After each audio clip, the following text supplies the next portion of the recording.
Have you ever thought about where street photography came from? I mean, obviously it came about after the invention of the camera. But who was the first person who thought, I'm going to take this heavy-ass camera and these large sheets of film and go and take pictures of strangers, pictures which they'll probably never even see? Well, the answer? A hipster from France in the late 1800s. Let's talk about it.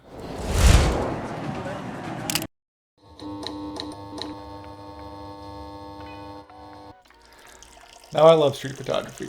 It's my preferred medium of creativity, and I think it's the lowest bar of entry into photography. Now, I'm not good by most standards, but I do think I found my voice and my style in the genre, which can be hard to do in a space that's saturated by everyone having a smartphone camera and thinking they're an artist. But that's where understanding the history of street photography can give you a leg up. See, if you understand where it came from and what it was created to do, well, then you can find your place in it.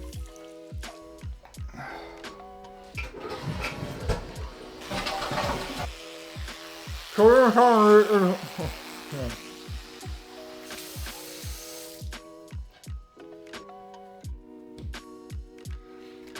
we're going to start in the late 1800s. You see, at the turn of the 20th century, a lot was changing in Paris, much like the rest of the world. While the insides of people's houses wasn't changing very much, the outside was a whole new world. Napoleon III had recently kicked off this urban renewal plan that saw a remapping of Paris, mainly the boulevards and the plazas. But this changing landscape made for an ample backdrop for what would soon become street photography.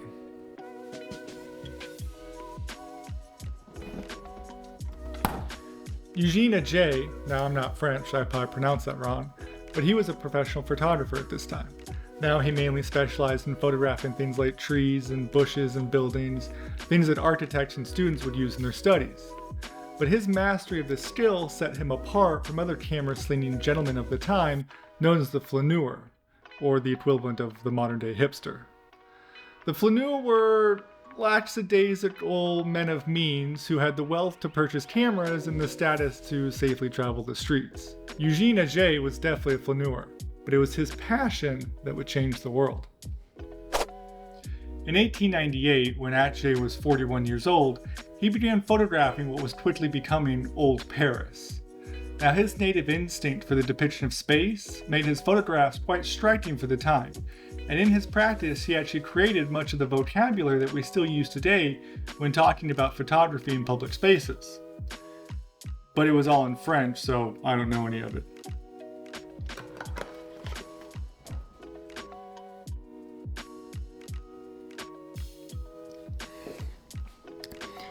Now, the thing about photography in the late 1800s was that cameras looked like this. They were cumbersome, extremely heavy, required a tripod and a flash, and took sheet film that could only do one photo before it needed to be replaced. That is until the 1920s, when all that changed thanks to two little-known companies, Kodak and Leica.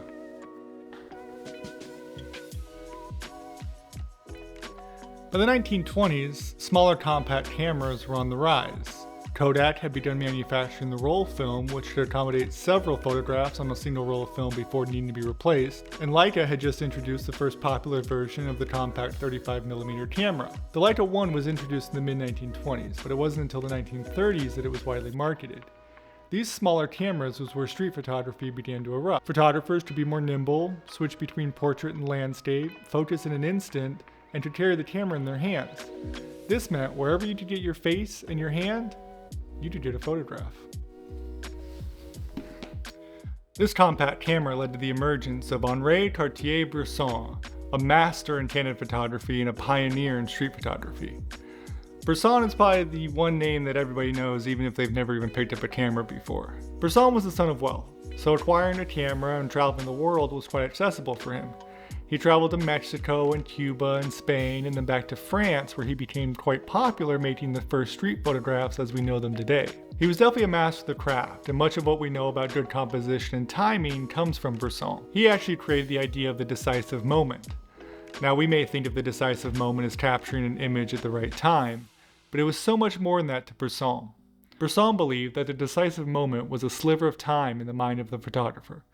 The photographer engages in a process of thinking and feeling in an instinctual way, looking for elements in a scene to all come together in beautiful harmony.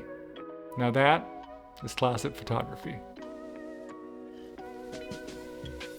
In 1947, Bresson, along with other famous photographers of the time, including Maria Eisner, David Seymour, and Robert Capa, created Magnum Photos, which was a cooperative that marketed the photographs of their celebrity photographers. It was with the creation of Magnum Photos that street photography was opened up to the world. You see, in the 1950s, televisions were relatively new and they weren't widely adopted. So if people wanted to know what the world looked like, they'd read picture magazines. And this is where Magnum Photos thrived. They were an essential agency that fed those magazines and essentially created visual culture in America and the West. But it wasn't just Magnum Photos that was defining what street photography was at the time. And before we get to Robert Frank, we have to talk about the missing link between Bresson and Robert Frank. And that missing link's name is William Klein.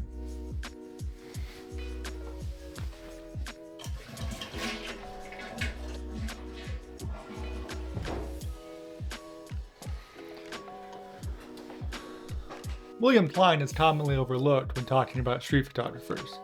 He was a member of the New York School, which was a loose affiliation of New York photographers who worked the streets taking gritty, off-the-cuff photographs. Klein was the opposite of Bresson. His photography was ambivalent, almost angry in a way, and was grainy and blurry. Not at all the composed, thoughtful photographs of Bresson. But this aggressive style of street photography would lead the way to other greats like Robert Frank and Lee Friedlander. So Robert Frank, the great Robert Frank, probably the only other photographer other than Bresson that people can actually name. Frank was born in Zurich and came to America, where he settled in New York but still traveled extensively. In 1955, he won a Guggenheim Fellowship and began driving across America taking photographs for what would soon become The Americans. An incredible book that if you have a chance to get your hands on one, I highly recommend it. I personally am still waiting on a reprint to get mine. Now what's so great about Robert Frank is that his photos didn't seem to have a sense of emotional or political commitment. He was taking photographs during the great age of America. We had just come out of the Second World War, the economy was good, and the people in power wanted to form a consensus around religion and politics. It was important to have a unified view as Americans, and it was the media's responsibility to create that. But Robert Frank didn't believe that, and his non-technical photographs don't portray those values. It was because of this that critics hated him and magazines wouldn't print his photos. Frank often photographed Americans who were lonely and alienated. He didn't believe that Americans were on board with the spirit of the time that was being forced upon them, and he wanted his photographs to recognize that. His book, The Americans, is not only an important work of documentary photography, but also an important lesson in being genuine that still rings true today.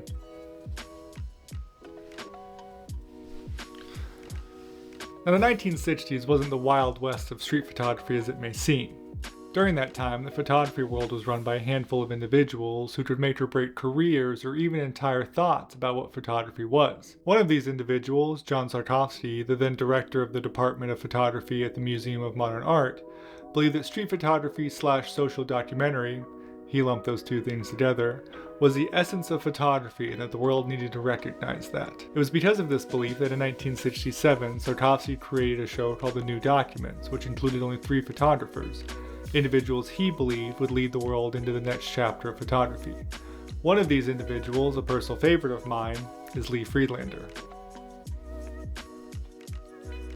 Friedlander began as a commercial photographer, but quickly grew to despise that, and took up the beat on Fifth Avenue along with other young photographers such as Joel Meyerowitz, Gary Winogrand, and Todd Papageorge. He was a fan of visual puns, and wasn't an aggressive street photographer like many of his contemporaries.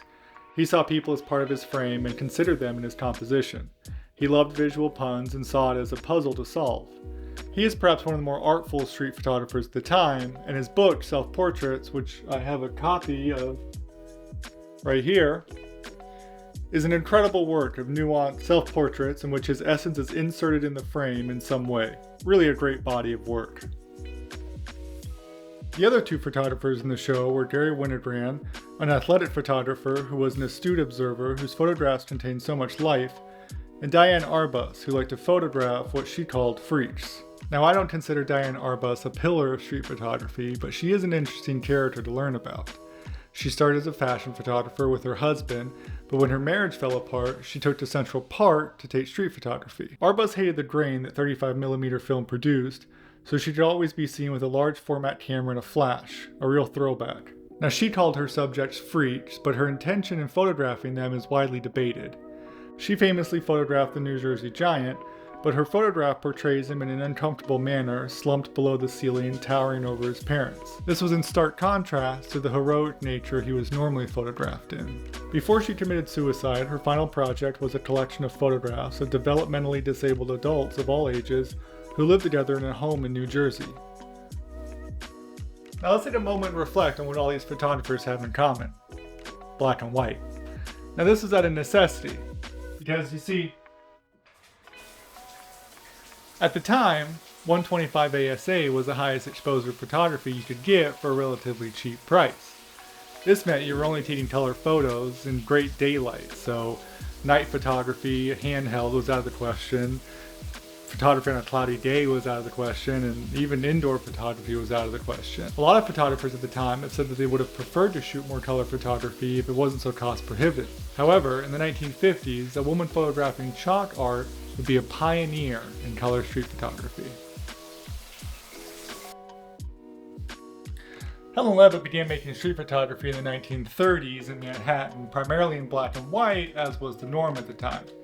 Now, she was known as a photographer's photographer because she was well respected by her peers but relatively unknown in the culture. She became intrigued by the chalk drawings on the sidewalks and began photographing the children who made them.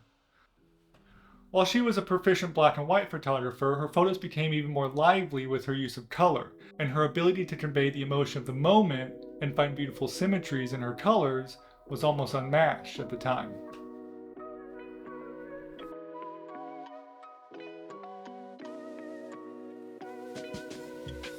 So that wraps up my history of street photography. While there are definitely more present-day photographers that have certainly made a name for themselves, in terms of the pillars upon which present-day street photography is built upon, that's my list. And I think it's important to understand the history of street photography, how it was a style that was born out of wanting to document the changing past, and then became a way to document the present and the emotions of the time and share that with the world. Street photography to me has always been about capturing the fleeting moments of the human condition, the moments that can never be created again. Street photography at its essence is documentary photography, regardless of whatever artful spin you put on it. If you made it all the way through my history lesson, I appreciate it. I hope it was informative, if not entertaining. If you'd like to take a deeper dive into this topic, I have a blog post on my website with links to several resources. Head on over to my website and subscribe to the newsletter so you don't miss any updates. Link below. As you can see, I've run out of places to sit in my house and I gotta get to work. So, thanks again, happy shooting, and I'll see you next time.